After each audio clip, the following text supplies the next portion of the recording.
My brother took over my vacation home while I was away overseas and changed every single lock.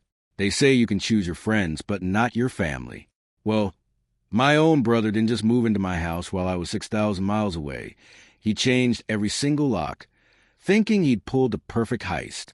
What he didn't know, I was landing a day early, and what I walked into was an absolute nightmare of betrayal. Look, I'm Bryce. I'm 34. I work in cybersecurity, and my background in Army intelligence taught me a few things. How to fix things quietly, efficiently, and how to stay calm when everything is going to hell. But what my brother, Troy, pulled while I was overseas, that wasn't just drama. It was a cold, calculated move I couldn't just swallow. For me, my lake house on Seneca Lake in the Finger Lakes wasn't just property. 3 years ago, I bought that place, a gutted foreclosure, and spent every ounce of my free time, every leave rotation, pouring my sweat and soul into it. New plumbing, new electrical, a new dock. I built that place with my own 2 hands. It was mine, not just on paper, but in my bones. My brother Troy is 37. He's always been the golden child, a fact, not bitterness. He's in pharmaceutical sales, makes good money, but he and his wife, Vanessa, burn through it like it's going out of style. New SUVs, private schools, a house with a mortgage that probably gave him nightmares. Our dad passed a few years back, and since then, Mom, Donna, has leaned even harder into the favoritism. If Troy needed something, the family bent over backwards. If I needed something, crickets. Now, Troy isn't some cartoon villain. He can be charming, and he loves his kids, Mason and Lily, who are genuinely good kids. But underneath that charm is his bedrock of entitlement. He truly believes the world owes him, and because Mom spent 30 years reinforcing that, he's never questioned it. Vanessa, his wife, is the accelerant to that fire. Image-obsessed, she doesn't fight directly. She just whispers comments to Troy until he does her bidding. Here's where it starts. Last March, I got assigned an 8-week rotation in Stuttgart, Germany. Standard gig. Before I left, I winterized the lake house, set the security system, and gave my Uncle Cal a heads up. Cal's my dad's brother, a retired electrician, and probably the most dependable man I know. He has a spare key, checks on the place when I'm gone. About 2 weeks into my rotation, my mom called. Already unusual. She did the small talk, feigned interest in Germany, then dropped the bombshell. Troy and Vanessa are having a really hard time. The kids need stability. Since you're never at the lake house anyway, maybe Troy could use it for a little while. I said no. Politely, firmly. I explained the house wasn't set up for a family, and I had plans for it when I got back. Mom did her sigh. I don't understand why you can't help your own brother. Family is supposed to take care of each other. I agreed in principle, but the answer was still no. She hung up, sounding disappointed. I thought that was the end of it. I was wrong. My contract wrapped 2 days early. I caught a Saturday morning flight, landed, and drove straight to the lake house on Sunday afternoon. Nobody knew I was coming early. I just wanted to crack a beer on my dock and decompress. I pulled onto the lake road. The sun was hitting the water, exactly as I'd pictured it for 8 weeks. Then I pulled into my driveway. A silver Honda Odyssey, definitely not mine, was parked in my spot. A kid's bicycle leaned against my porch railing. There were potted plants on the front steps that I'd never seen. A welcome mat, the Prestons in cursive script, that wasn't mine. Inside, through the window, I saw a floor lamp that wasn't mine either. I sat in my truck for probably 90 seconds, just processing the surreal invasion. I got out, walked to my own front door, and put my key in the lock. It didn't turn. They had changed the lock. I stood there, a stranger on my own porch, holding a useless key. Inside, I heard kids laughing. I smelled something cooking. Garlic. Onions. I knocked on my own front door. Footsteps. The door opened. My brother Troy stood there in basketball shorts, holding a spatula. He looked at me like I was a ghost. "Bryce, what are you doing here? You're not supposed to be back until Tuesday."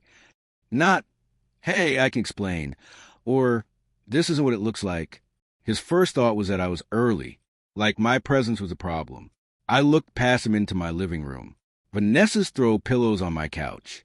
Mason's backpack on my floor, Lily's drawings taped to my refrigerator, a full shoe rack by the door. This wasn't a visit. They had moved in. "Troy," I said, my voice unnervingly calm, "why are you in my house?" He did his little nervous laugh.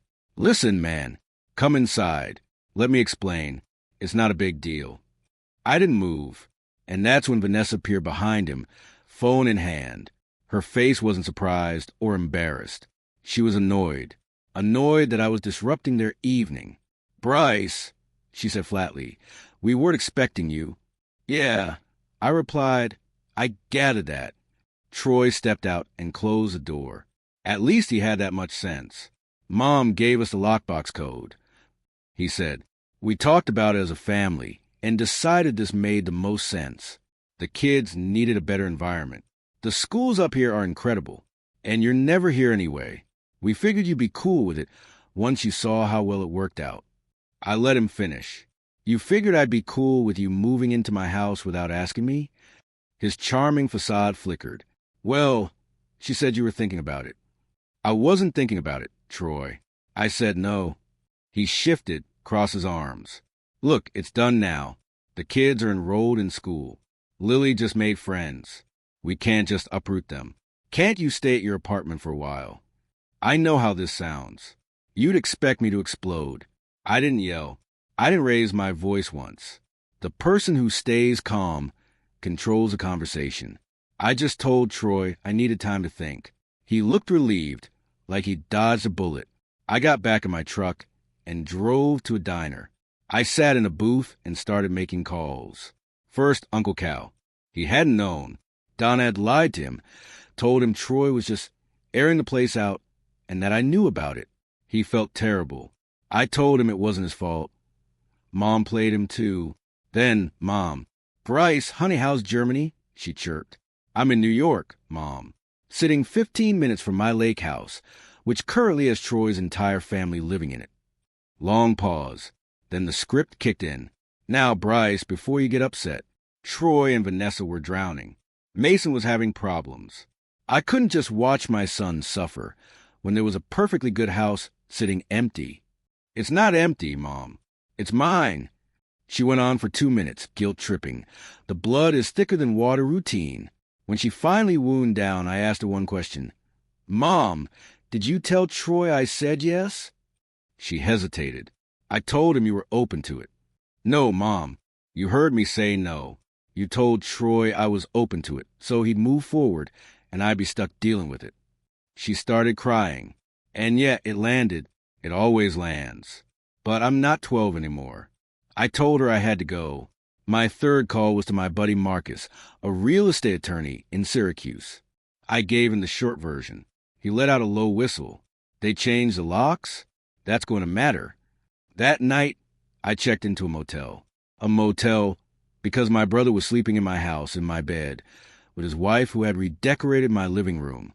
Before I slept, I did what I should have done the moment I pulled into the driveway. I opened the security app on my phone. When I renovated the lake house, I installed 4 cameras. 2 exterior, 2 interior. Hardwired. Cloud backup.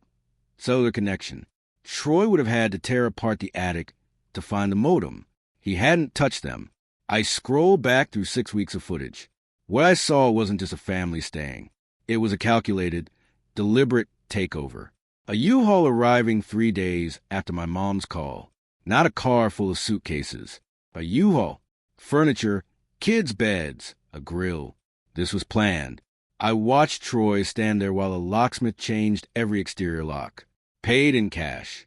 A week later, Vanessa was on the phone, pacing the kitchen. The cellular mic picked up enough. "My brother-in-law signed it over to us. It's a family arrangement. We're looking to maybe add a sunroom." She told someone I signed the house over to them. 2 weeks in, a local contractor showed up. Troy walked him around the exterior, gesturing at dimensions. He was planning a renovation on my house. I sat in that motel room, clip after clip, until 1 a.m. My hands were steady, my mind clear. I was thinking 3 moves ahead. They weren't just staying. They were building a narrative that the house was theirs. The school enrollment, the contractor, Vanessa's stories. They were trying to establish enough of a footprint that removing them would be complicated. But every step of that plan was time-stamped and recorded on a server they couldn't reach. Monday morning, Marcus's office. He wears a tie even when he doesn't have court. I showed him everything. The deed, mortgage statements, tax records, my insurance. Then the camera footage. The U-Haul, the locksmith, Vanessa's fraud, the contractor. Marcus watched without speaking. They changed the locks on a property they don't own, he finally said. That's criminal mischief. The false ownership claim, fraud. Did they redirect your mail? I hadn't thought of that. I log into my USPS account. Sure enough, a mail forwarding request filed 3 weeks ago, redirecting mail from the lake house to a P.O. box. I hadn't filed it. That's a federal offense, Marcus said. Mail fraud, filing a false change of address. He laid out my options. Call the police for trespassing, which would be messy with kids. Or Marcus could file an emergency court order, present the evidence, and get a formal removal order. How fast? I asked. I can file tomorrow. Given the lock change, the mail tampering, the false ownership claims, I think a judge will grant it within a few days. Maybe sooner. Do both, I said. File the court order and prepare a referral to the DA for the fraud and mail tampering. Marcus nodded. Don't go back to the house. Don't confront Troy.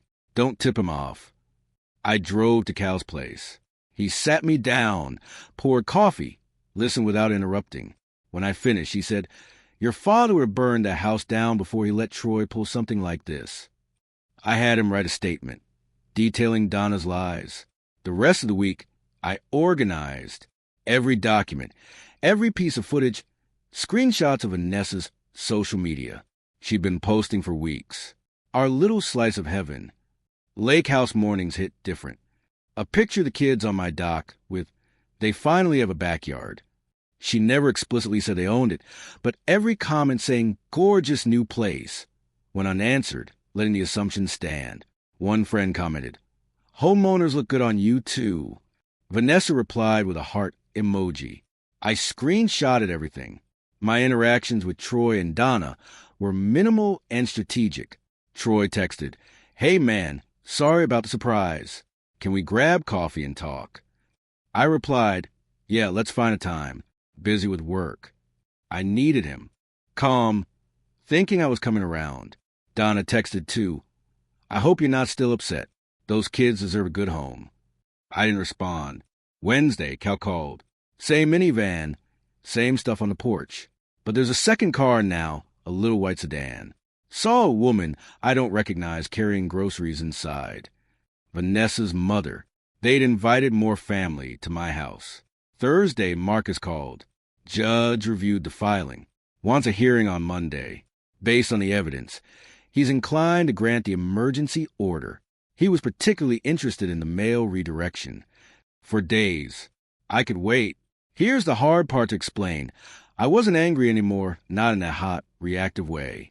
What I felt now was colder, more focused. Troy and Vanessa had spent 6 weeks building a fantasy. They'd redecorated my house, enrolled their kids in school, told people they owned the place, and invited extended family. In their minds, they'd won. Bryce was a pushover. Bryce would grumble and then accept it. They didn't understand that every day they stayed, every social media post, every lie they told, was another piece of evidence in a folder that was getting thicker by the hour. Friday evening, Troy called. I let it go to voicemail. He left a message almost impressive in its audacity. Hey, Bryce, I know this caught you off guard, but Vanessa and I were talking, and we think the fairest thing would be to work out some kind of arrangement. Maybe we cover utilities and you keep the mortgage, and we revisit ownership down the road. The kids are really settled in. He called it the fairest thing. I saved it, added it to the folder. Sunday night, the night before the hearing, I found a clincher, reviewing the camera footage. I found a clip from Thursday evening. Troy and Vanessa, sitting at my kitchen table after the kids went to bed, a bottle of wine open. Vanessa was showing Troy something on her phone. The audio was patchy, but I caught enough. Vanessa said something about 30 days and established residency. Troy nodded. Then Vanessa said, clearly enough of the mic, once we hit 30 days, He'd have to go through a formal eviction, even if a judge sided with him. That buys us at least 3 more months. By then, the kids are locked into the school year, and no judge is going to displace children mid-semester. Troy raised his wine glass. "To planning ahead," he said. They clinked glasses. In my house, at my table, drinking wine, while they strategized how to legally make it difficult for me to reclaim my own property. I watched that clip 3 times. Then I emailed it to Marcus with one line. "See you at the courthouse at 8. Monday morning, the courthouse in Watkins Glen. Small building, old brick. Marcus and I were there at 8 a.m. for a 9:30 hearing. Marcus had a binder, an 1.5 inches thick. Deed, mortgage, tax payments, insurance, camera footage, transcripts, mail redirection, Cal's statement, Vanessa's social media, Troy's voicemail, and the Thursday night wine toast clip. He'd even confirmed Troy listed himself as homeowner on the kids' school enrollment forms. The hearing was ex parte, meaning Troy wasn't there and didn't know it was happening. Marcus explained the court could issue an emergency order without notifying them first, to prevent them from destroying evidence or escalating. The hearing lasted 40 minutes. Marcus came out, handed me a signed court order. Judge granted everything. Immediate removal. Troy has 48 hours to vacate from the time he served. If he refuses, the sheriff enforces it. The judge also referred to mail redirection and false ownership claims to the DA's office for investigation. He used the word egregious. 48 hours. Troy and Vanessa had 48 hours to pack up their U-Hauls worth of stuff and get out of my house. I watched on the exterior camera feed as the process server, Gary, pulled into my driveway around 6:15 p.m. A stocky guy in khakis, holding a manila envelope. He knocked. The door opened. Troy was there. Gary said something. Troy took the envelope. I watched his face on the camera. Confusion, recognition, disbelief, and then something not quite fear, but close. He stepped inside and closed the door. Within 2 minutes, the interior camera caught him pacing the living room, envelope in one hand, phone pressed to his ear. He was talking fast, sharp gestures. I knew it was Donna. Then Vanessa came downstairs. Troy showed her the papers. She read them, her hand flying to her mouth. Then she grabbed her own phone. For the next hour, frantic pacing, frantic calls. At one point, a full-blown argument between Troy and Vanessa. She pointed at the papers, then at him. He held up both hands. The universal calm-down gesture that has never, in the history of humanity, actually calmed anyone down. At 7:45 p.m., my phone rang. "Troy, Bryce, what did you do?" Not a question, a statement. "I filed a court order to remove unauthorized occupants from my property." "Unauthorized? I'm your brother. You moved into my house without my permission, changed my locks, redirected my mail, told people I signed the property over to you, enrolled your kids in school, listing yourself as a homeowner. None of that was authorized. Mom said you were fine with it. Mom lied to you, Troy. Or you knew she was lying and moved forward anyway. Either way, you have 48 hours. You're going to throw my kids out of their home? It's my house. It's always been my house. You have 48 hours, and that's more consideration than you showed me." He started with the script again. The guilt, the kids, the stability, Mason's soccer team, Lily's friends. I let him talk for about 30 seconds.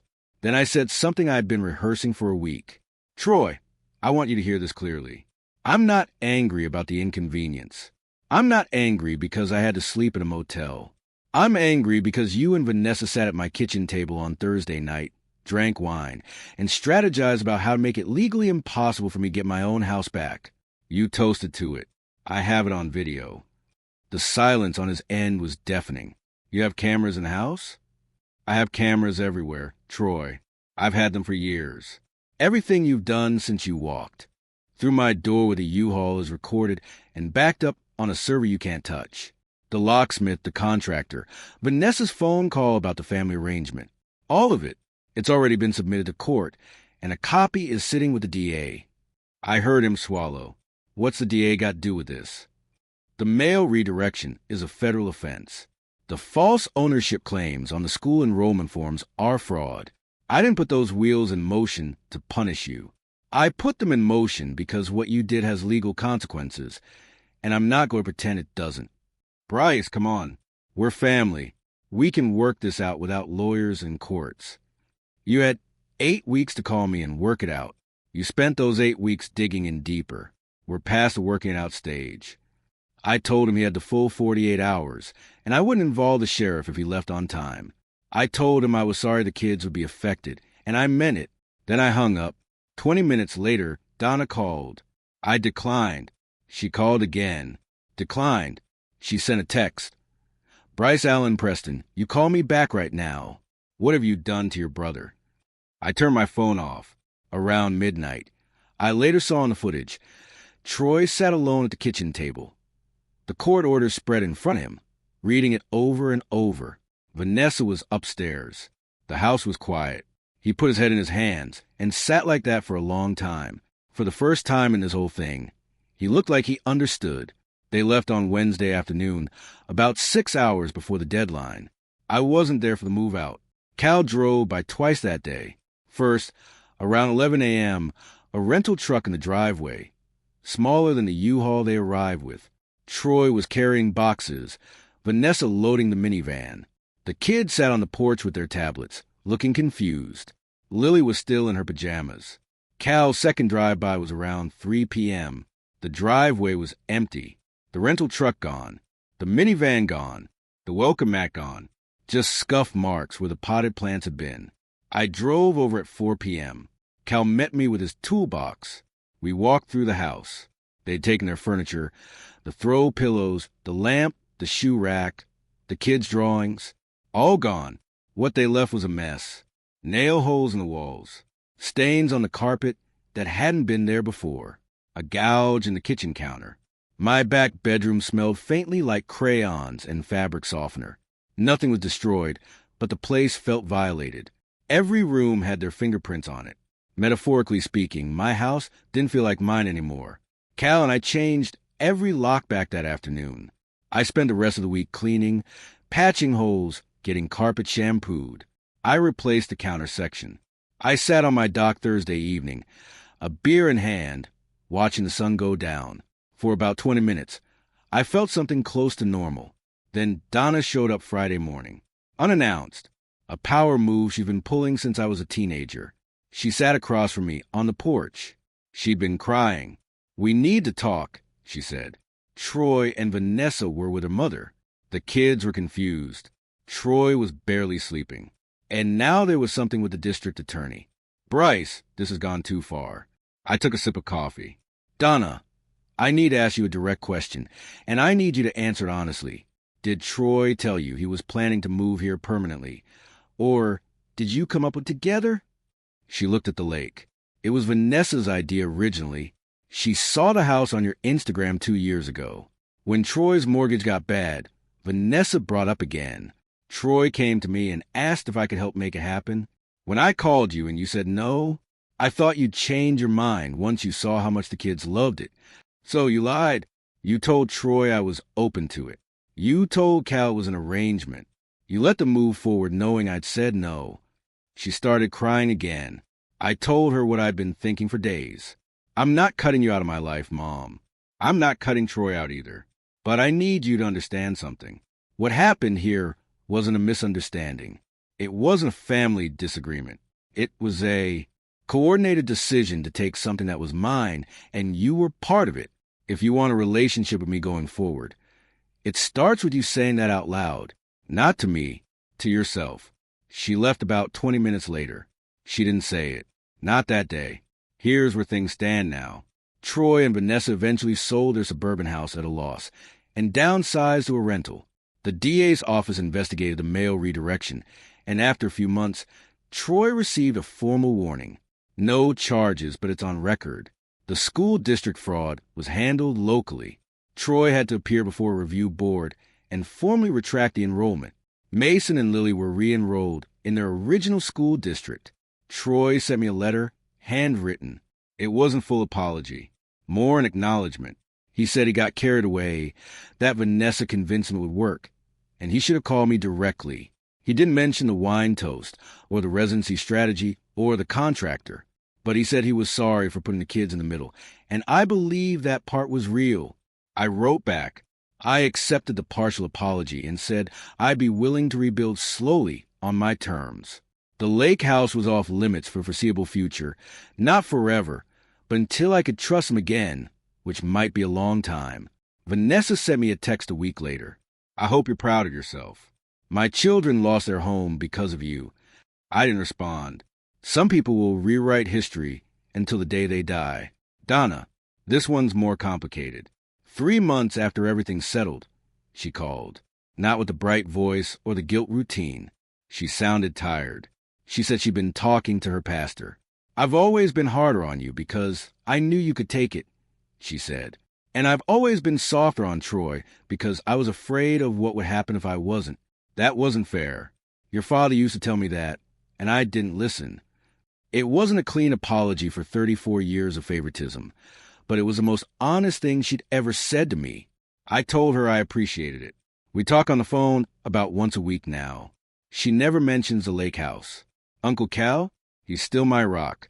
He comes by the lake house most Saturday mornings, and we drink coffee on the dock. He taught me how to replace a dock plank last month, giving me grief about my saw technique the entire time. He's the steadiest person in my life. Me, I'm back on rotation, currently writing this from a hotel room in South Korea. The lake house is locked up, cameras running, Cal checking in. I put a steel-reinforced door on the front entry and installed a keypad deadbolt with a code only 2 people know. Me and Cal. I don't hate my brother. I don't hate my mother. What I've done is something more sustainable than hate. I've accepted that loving someone and trusting them are 2 separate things. And you can do one without the other for as long as you need to. Last weekend, before I flew out, I sat on the dock one more time. The water was still. The sun was going down, slow and gold and quiet, just like it always does on Seneca Lake. I thought about my dad, who would have handled this whole thing in about 45 seconds and a lot more volume. I thought about the 3 years I spent rebuilding that house, and how nothing Troy did in 6 weeks could undo what I'd built. My phone buzzed. A text from Cal. Drove by today. All quiet. Lock solid. See you when you're back. I typed back. Thanks, Cal. See you then. Then I put my phone down and watched the water until it got dark. So that's my story. It's been a wild ride, and honestly, it's still settling. What would you have done if your own family tried to pull something like this? I'm genuinely curious to hear your thoughts in the comments below.